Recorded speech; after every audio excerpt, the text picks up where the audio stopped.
Your water. Okay. There you are. We use a music coaster. Because we're nerds! They're not my coasters. They're actually my mom's coasters. My brother was in Hong Kong. Okay. And he found these for her. Oh. Hello everyone.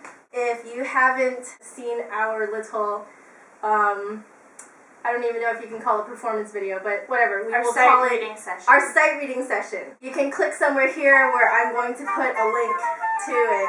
I met Anh Phung 5 years ago at a competition.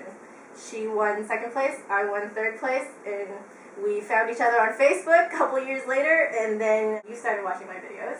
Yeah. We thought we'd get together over Christmas because your parents live here. My parents live here, but I don't live here. Yeah, so, anymore. yeah, exactly. So we're going to ask you about that. So, right now you're a jazz flutist, right? Yes. So can you tell everyone how you got into that? Okay, well, I mean, originally I was a classical flutist. Obviously, we competed together, and it was not in jazz. Originally, I was doing concert band, but I didn't like it because it was really not challenging enough. So my teacher was like, why don't you try jazz band? And I was like, okay. So you've been into jazz, like, ever since? Well, no. I stopped when I went to university. I went for a couple years doing classical. Oh, okay. And then I liked it, but I wanted to try something new.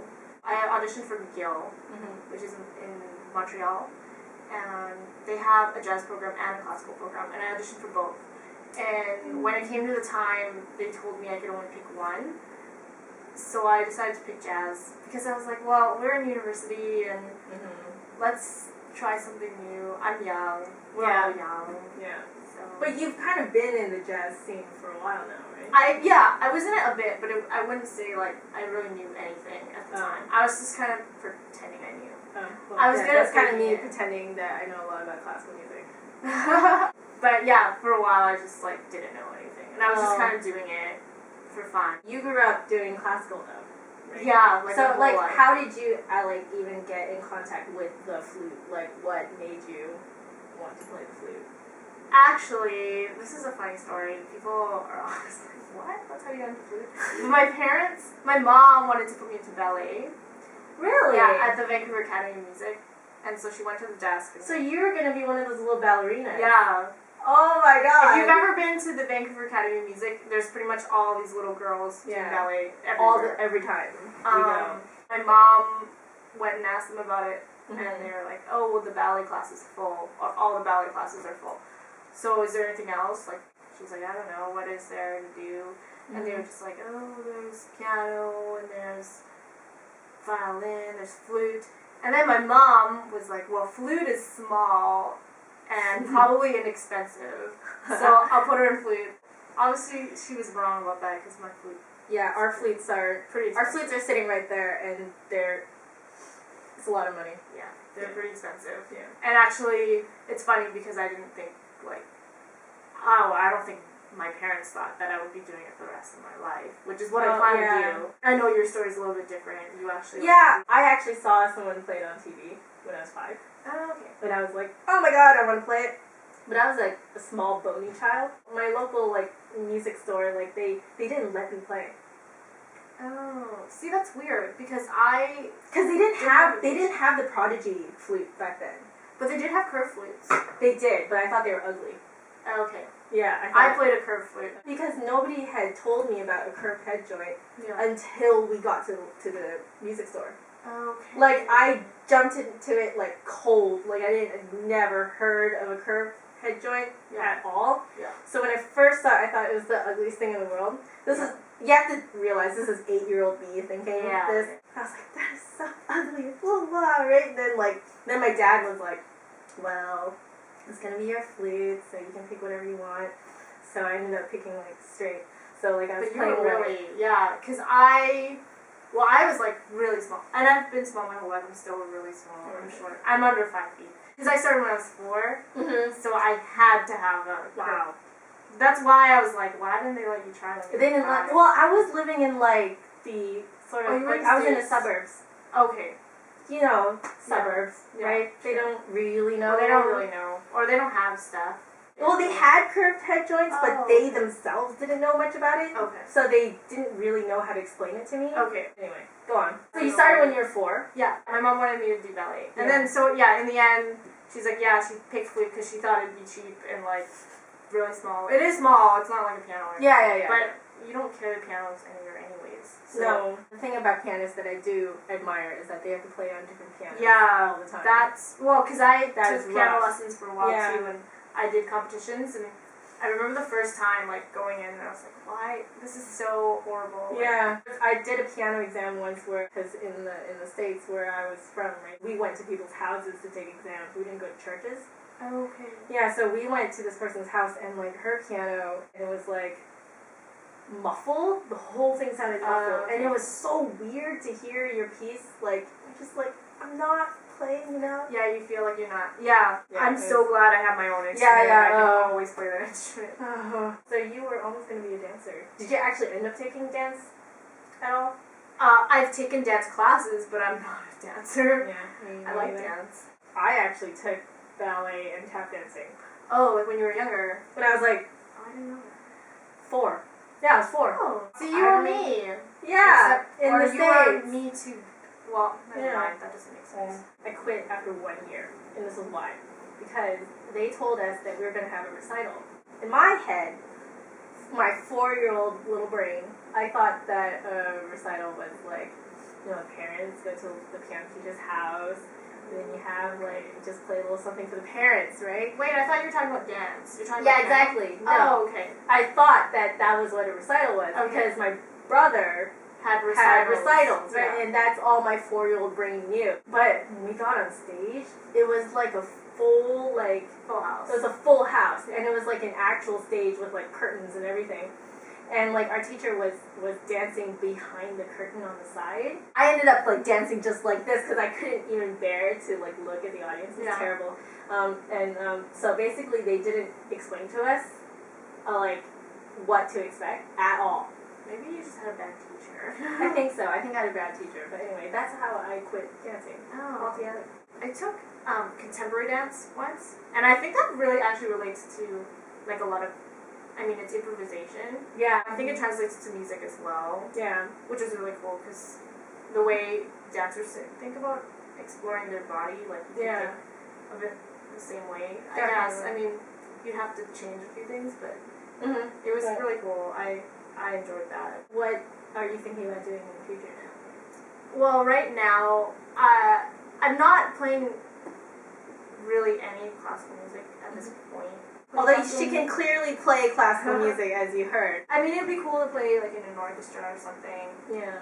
Although, I don't know, to play in a professional orchestra, that would take more time than I think I'm willing to put to that specifically. Yeah, but, and my passion, I don't think is really there anymore.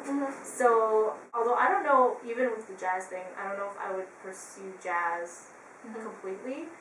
Because well, you're in a couple of bands. Yeah, I have a lot of different projects that are completely different genres. My 2 like main bands are, one is progressive rock. Think like Gentle Giant, Pink Floyd. Jeff Littell, obviously. That has flute in it. We're called Thick Blooded. And we have a channel as well. And the other band is a Celtic band. Celtic folk, blue. We're trying to get into bluegrass now. That band is called the Bombadils. So, which I follow on Facebook. And I have a few other bands. Like there's a band that I don't play flute in. It's like electronic. Yes. I play synthesizer in that. So, and it's French. It's all in French because Montreal's a French city. Yeah. Even though I don't really speak French, but I have to sing in French. So she can reportedly do it extremely well. Although I don't know if they're telling me that because they just want to make me feel better about No, I'm sure you can do it. Well, you hear enough of it. You must hear enough of French to get it in your ear. Right? Yeah, but some people just can't do the pronunciation. Like me. I can't. It's hard. Because I actually learned Spanish. Oh. So, it's a totally different... Do you have a good accent? I used to. I would not try and do it in front of the camera right now because it would be very, very embarrassing. But, I grew up in California, so I heard Spanish around a lot. I learned Spanish from, my first grade teacher. I just feel like Canada, in the West, we don't speak French like at all. Out here, people speak Chinese. Yeah. I'm actually in the heart of like New Hong Kong.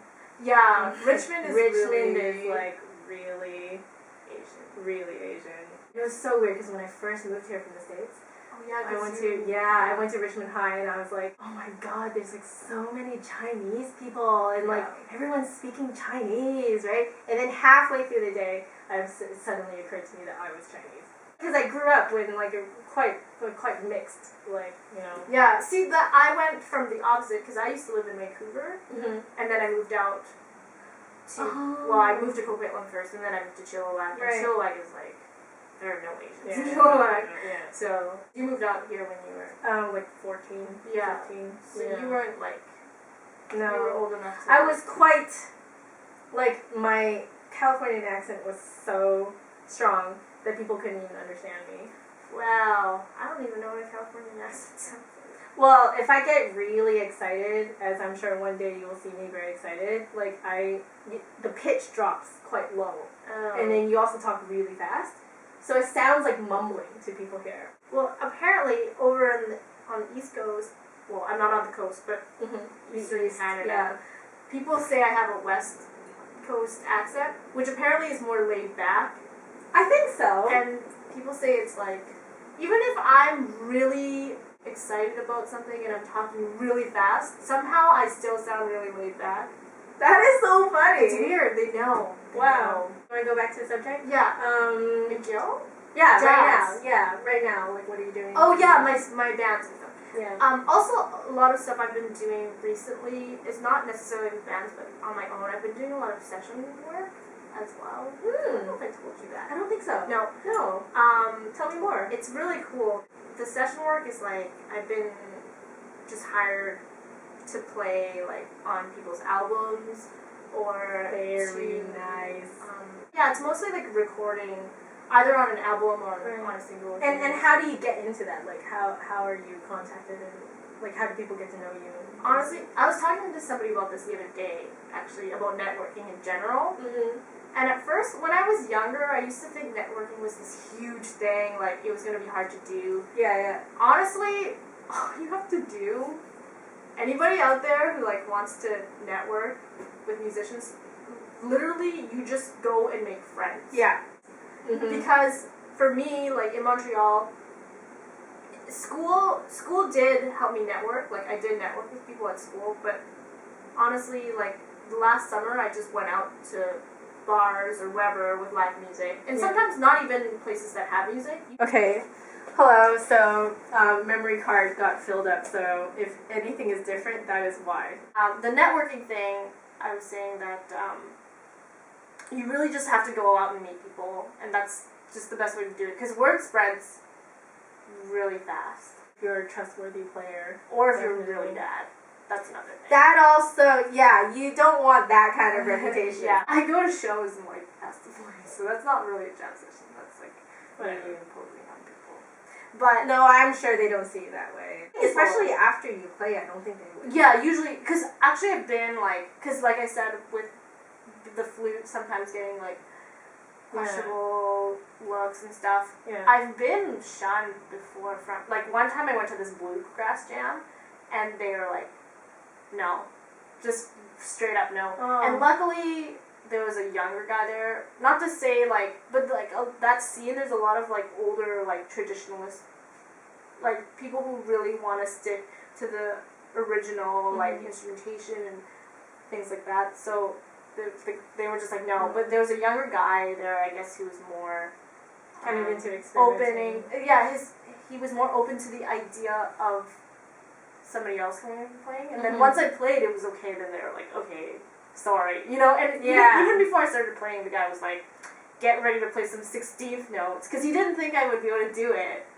Oh my god, what an insult. I know, it was really like, although bluegrass music is very hard to play, and I'm not at all like, I don't think I'm in any place to say that I can play bluegrass music. Oh. Like, I can fake it, but I wouldn't say like I can play bluegrass music. Well, I can't play it at all. So. Yeah. Anyway, thank you so much Yeah. for doing this with me. This is really great. Please follow them on Thick Blooded, right? Thick Blooded and the Bombadils. And the Bombadils. And they're both on Facebook, so go and check them out. I'll put probably links down there. We'll meet again. Like sometime after school's done. Next year. Well, it's December. It's December right now, so it will be literally next year. Okay, awesome. So thank you very much. Yeah, thanks for having me. This is awesome. Okay, bye.